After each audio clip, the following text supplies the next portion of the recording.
9월 18일 수요일 새벽기도회를 시작하겠습니다. 사도신경을 고백하시고 찬송가 290장을 부르신 후에 하나님의 말씀을 함께 나누겠습니다. 오늘 하나님께서 저희에게 주신 말씀은 느헤미야 9장 19절부터 31절까지의 말씀입니다. 주께서는 주의 크신 긍휼로 그들을 광야에 버리지 아니하시고 낮에는 구름 기둥이 그들에게서 떠나지 아니하고 길을 인도하며 밤에는 불기둥이 그들이 갈 길을 비추게 하셨사오며 또 주의 선한 영을 주사 그들을 가르치시며 주의 만나가 그들의 입에서 끊이지 않게 하시고 그들의 목마름을 인하여 그들에게 물을 주어 40년 동안 들에서 기르시되 부족함이 없게 하심으로 그 옷이 헤어지지 아니하였고 발이 부르트지 아니하였사오며 또 나라들과 족속들을 그들에게 각각 나누어 주심에 그들이 시온의 땅 곧 헤스본 왕의 땅과 바산 왕 옥의 땅을 차지하였나이다. 주께서 그들의 자손을 하늘의 별같이 많게 하시고 전에 그들의 열조에게 들어가서 차지하라고 말씀하신 땅으로 인도하여 이르게 하셨으므로 그 자손이 들어가서 땅을 차지하되 주께서 그 땅 가나안 주민들이 그들 앞에 복종하게 하실 때에 가나안 사람들과 그들의 왕들과 본토 여러 족속들을 그들의 손에 넘겨 임의로 행하게 하심에 그들이 견고한 성읍들과 기름진 땅을 점령하고 모든 아름다운 물건이 가득한 집과 판 우물과 포도원과 감람원과 허다한 과목을 차지하여 배불리 먹어 살찌고 주의 큰 복을 즐겨 싸우나 그들은 순종하지 아니하고 주를 거역하며 주의 율법을 등지고 주께로 돌아오기를 권면하는 선지자들을 죽여 주를 심히 모독하였나이다. 그러므로 주께서 그들을 대적의 손에 넘기사 그들이 공고를 당하게 하시며 그들이 환난을 당하여 주께 부르짖을 때에 주께서 하늘에서 들으시고 주의 크신 긍휼로 그들에게 구원자들을 주어 그들을 대적의 손에서 구원하셨거늘 그들이 평강을 얻은 후에 다시 주 앞에서 악을 행함으로 주께서 그들을 원수들의 손에 버려두사 원수들에게 지배를 당하게 하시다가 그들이 돌이켜 주께 부르짖음에 주께서 하늘에서 들으시고 여러 번 주의 긍휼로 건져내시고 다시 주의 율법을 복종하게 하시려고 그들에게 경계하셨으나 그들이 교만하여 사람이 준행하면 그 가운데서 삶을 얻는 주의 계명을 듣지 아니하여 주의 규례를 범하여 고집하는 어깨를 내밀며 목을 굳게 하여 듣지 아니하였나이다.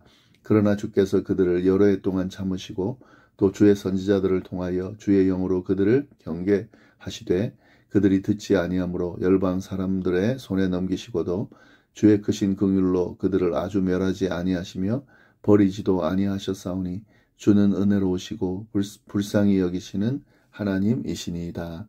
아멘. 유다가 멸망하고 바벨론 포로로 잡혀갔던 사람들이 70년의 포로 생활을 한 후에 예루살렘으로 돌아오게 되었습니다. 그렇게 돌아온 그들은 전쟁으로 파괴된 성전을 세우고 성벽을 재건하면서 무너진 이스라엘의 정체성을 세워갔습니다. 특히 하나님께서 주신 율법의 말씀을 듣고 묵상함으로 외형적인 모습만이 아니라 내적이고 영적인 부분도 재건하였습니다. 이렇게 재건 과정을 완수한 후에 이스라엘 백성들은 이어서 모여서 하나님께 기도를 드렸습니다. 그들은 하나님의 말씀을 들으면서 레위 사람들을 필두로 하여 이스라엘의 정체성을 올바로 세우기 위해 하나님 앞에 기도를 드렸습니다. 그 기도는 회개를 시작으로 해서 또한 하나님께서 어떤 분이시고 이스라엘 백성들에게 어떤 일을 행하셨는지를 돌아보고 고백하는 내용으로 되어 있습니다.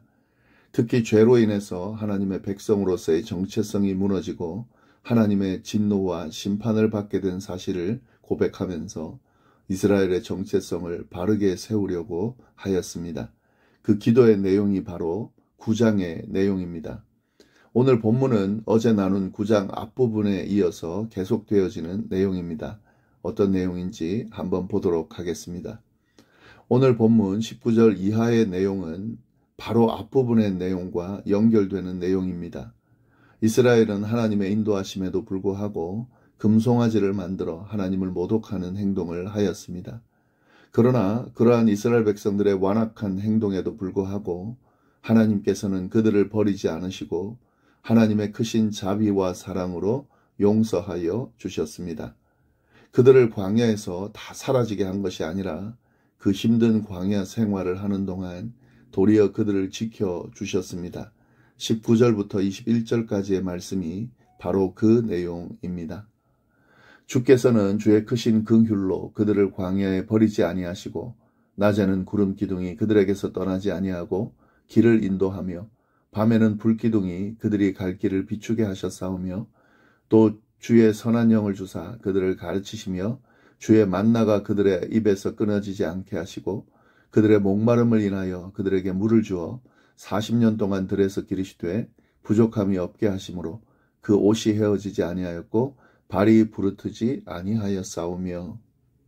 하나님께서 과거 이스라엘 백성들이 40년 동안 광야 생활을 하는 동안 베푸신 은혜에 대해서 언급하고 있습니다.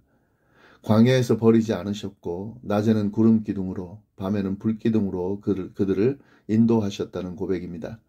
하나님의 영이 끊임없이 그들을 가르치셨고 하늘에서 만나를 내려주셔서 만나가 그들의 입에서 떠나지 않게 하셨다는 고백이죠.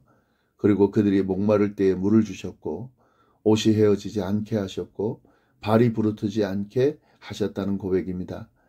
하나님께서는 그렇게 40년 동안 이스라엘 백성들을 광야에서 가르치시며 부족함이 없게 인도하셨다는 고백을 기도를 통해서 이스라엘 백성들이 하고 있습니다.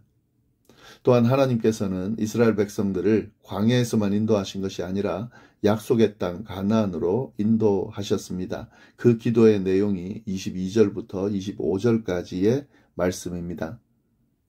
또 나라들과 족속들을 그들에게 각각 나누어 주심에 그들이 시온의 땅 곧 헤스본의 왕의 땅과 바산 왕 옥의 땅을 차지하였나이다. 주께서 그들의 자손을 하늘의 별같이 많게 하시고 전에 그들의 열조들에게 들어가서 차지하라고 말씀하신 땅으로 인도하여 이르게 하셨으므로 그 자손이 들어가서 땅을 차지하되 주께서 그 땅 가나안 주민들이 그들 앞에 복종하게 하실 때에 가나안 사람들과 그들의 왕들과 본토 여러 족속들을 그들의 손에 넘겨 임의로 행하게 하시매 그들이 견고한 성읍들과 기름진 땅을 점령하고 모든 아름다운 물건이 가득한 집과 판 우물과 포도원과 감람원과 허다한 과목을 차지하여 배불리 먹어 살찌고 주의 큰 복을 즐겨 싸우나. 네, 어떤 내용입니까? 하나님께서는 출애굽 이후에 광야를 지나 결국에는 약속의 땅 가나안을 차지하게 하셨다라는 고백이죠. 심지어 요단 서쪽에 위치한 가나안 땅뿐만 아니라 요단 동편에 있는 땅까지 차지하게 하셨다는 거죠. 그렇게 가나안을 이스라엘 백성들에게 허락하시고 그 가나안 땅에서 이스라엘 백성들이 배불리 먹어 살찌고 주의 큰 복을 즐기게 하셨다라는 고백입니다. 이것이 바로 하나님께서 이스라엘 백성들에게 베푸신 은혜였습니다. 이스라엘의 연약하고 완악한 모습에도 불구하고 하나님께서는 그들을 버리지 않으셨고 그렇게 신실하게 인도해 주셨다라는 고백을 기도를 통해서 지금 하고 있는 거죠. 그런데 그들은 그러한 하나님의 은혜를 저버리고 하나님의 말씀을 순종하지 않았습니다. 그 고백도 하고 있습니다. 26절입니다. 그들은 순종하지 아니하고 주를 거역하여 주의 율법을 등지고 주께로 돌아오기를 권면하는 선지자들을 죽여 주를 심히 모독하였나이다. 그들이 약속의 땅 가나안에 들어가서 어떤 잘못을 했는지를 그런 내용이 고백되어 있습니다. 그들은 하나님의 말씀에 순종하지 아니하였고 주를 거역하였다는 거죠. 그들은 하나님 주신 율법을 등지고 주께로 돌아오기를 권면하는 선지자들을 죽여 하나님을 심히 모독하였다라는 고백을 하고 있습니다. 그래서 하나님께서는 이러한 그들의 잘못으로 인해 이스라엘 백성들을 대적의 손에 넘기셨습니다. 그 고백도 나옵니다. 27절입니다. 그러므로 주께서 그들의 대적의 손에 넘기사 그들이 곤고를 당하게 하심에 그들이 환난을 당하여 주께 부르짖을 때에 주께서 하늘에서 들으시고 주의 크신 긍휼로 그들에게 구원자들을 주어 그들을 대적의 손에서 구원하셨거늘.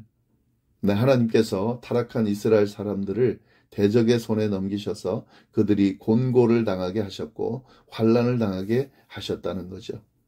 그런데 이 환난은, 이 하나님께서 주신 환난은 이스라엘을 망하게 하려고 주신 환난이 아니었습니다.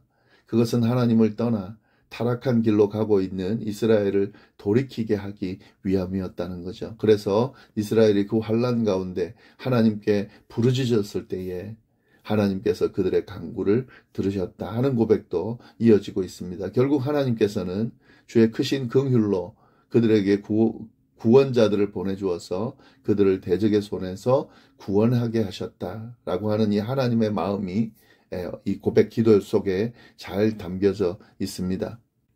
그러나 이스라엘 백성들은 이러한 하나님의 마음을 제대로 헤아리고 제대로 받지를 못했습니다. 도리어 이스라엘 백성들이 평강을 얻은 후에 하나님을 더 잘 섬긴 것이 아니라 하나님 앞에서 악을 행하는 모습을 보여줬습니다. 28절 고백입니다.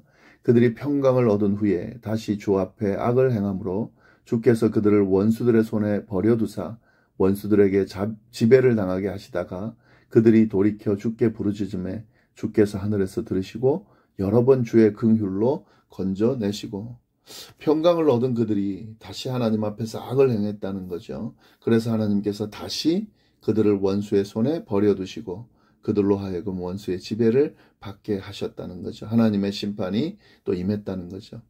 그런데 또 어떻게 했습니까? 그들은 또 다시 하나님께 돌이켜 하나님께 부르짖었다는 겁니다. 하나님께서는 그 부르짖음을 또 외면하지 않으시고 그들의 부르짖음을 하늘에서 들으시고 여러 번 주의 긍휼로 건져내셨다라는 기도의 고백이 나옵니다. 그런데 이들은 또 평안해질 때마다 다시 하나님을 대적하는 길로 갔습니다. 29절 말씀입니다. 다시 주의 율법을 복종하게 하시려고 그들에게 경계하셨으나 그들이 교만하여 사람이 준행하면 그 가운데서 삶을 얻는 주의 계명을 듣지 아니하며 주의 규례를 범하여 고집하는 어깨를 내밀며 목을 굳게 하여 듣지 아니하였나이다. 네.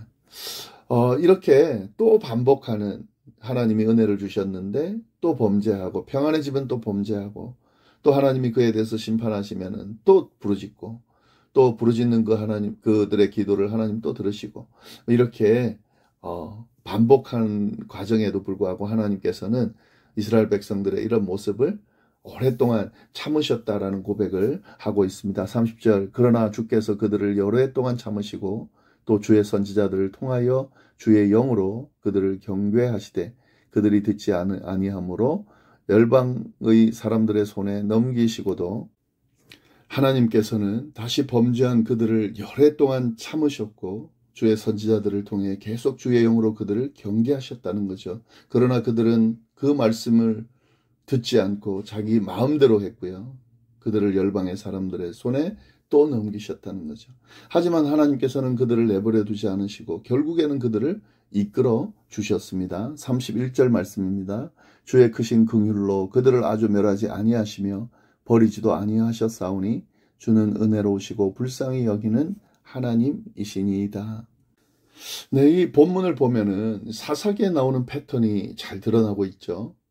이스라엘이 범죄하고 하나님께서 심판하고 하나님이 심판하면서 어떤 대적들의 손에 붙이고 그때에 이스라엘이 또 부르짖고 그렇게 부르짖으면서 하나님 앞에 또 회개하고 돌이키고 하나님께서 그 부르짖음을 들으시고 또 그들을 구원하시고 하나님이 구원하시니까 다시 평안이 찾아오는데 그 평안만 찾아오면 다시 하나님을 떠나 범죄하는 모습을 보여주고 그래서 하나님이 또 심판하시고 대적자들의 손에 붙이시고 그렇게 해서 또 하나님 앞에 부르짖고 회개하고 돌이키고 또 구원하는 이런 사사기의 패턴이 꼭 사사기에만 있는 것이 아니라 이스라엘 모든 시대에서 찾아볼 수 있는 그런 모습입니다. 이거 이제 인간의 그런 연약한 모습을 지금 잘 드러내고 있는 거죠. 이러한 모습은 성경에 나오는 이스라엘 역사뿐만 아니라 신앙생활을 하는 모든 그리스도인의 삶 속에서 찾아볼 수 있는 모습입니다. 이처럼 인간은 연약하고 완악한 존재들입니다. 그러나 하나님은 그러한 걸 다 알고 계시기 때문에 끝없는 사랑으로 우리를 돌보시고 인도해 주신다 하는 거죠. 그러니까 어떤 상황에서도 하나님 앞에 회개하고 나가면 하나님께서 용납해 주신다는 사실을 우리가 기억할 필요가 있습니다. 그래서 절대 포기하면 안 되는 거죠. 물론 반복되는 모습으로 지치고 포기하고 싶은 마음이 생길 수 있죠. 그러나 끝까지 포기하시면 안 됩니다. 하나님의 품에 안기면, 하나님께 용서를 구하면, 하나님께 부르짖으면 하나님께서 우리를 용납해 주신다는 거죠. 하나님의 그 사랑은 우리가 생각하는 것보다 훨씬 크고 훨씬 넓습니다. 끝까지 하나님 앞에 회개하고 나아갈 수 있는 그런 모습을 가질 수 있어야 됩니다. 그러나 꼭 기억해야 될 내용이 있습니다. 이런 하나님의 사랑과 용납은 기회가 있을 때만 가능하다는 거죠. 언젠가 예수님께서 다시 오실 때 그때는 최후의 심판이 있을 겁니다. 그 심판의 때에는 모든 기회가 끝나는 시간입니다. 그렇기 때문에 더 이상 핑계를 댈 수도 없고 미룰 수도 없습니다. 두려운 마음을 가지고 하나님께서 우리에게 베푸신 은혜를 생각하면서 그 은혜 안에 머무는, 그래서 또 반복하는 이 과정을 끊어버리고 오직 하나님만 의지하고 하나님의 뜻만 따르는 그런 믿음의 모습이 우리에게 있어야 되겠습니다. 이러한 모습들을 얻기 위해서 어떻게 해야 될까요? 그래서 지금 이스라엘 백성들이 하나님 앞에 기도하고 있는 거죠. 우리도 하나님 앞에 하나님의 도우심을 구하며 하나님께 기도할 수 있어야 되겠죠. 네, 이 이스라엘 백성들의 기도를 우리가 좀 잘 보면서 우리의 기도로 만들어서 하나님 앞에 드릴 수 있기를 바랍니다. 기도하겠습니다. 하나님 아버지 감사합니다. 귀한 말씀, 이스라엘 백성들이 하나님 앞에 드린 이 기도를 통해 또 우리에게 귀한 깨달음을 주시니 감사합니다. 하나님, 이 기도를 우리도 하나님 앞에 드리면서 정말 하나님 앞에 신실한 하나님의 백성답게 그렇게 세워지고 살아가는 우리의 삶이 되도록 인도하여 주옵소서. 감사하며 예수님의 이름으로 기도드립니다. 아멘.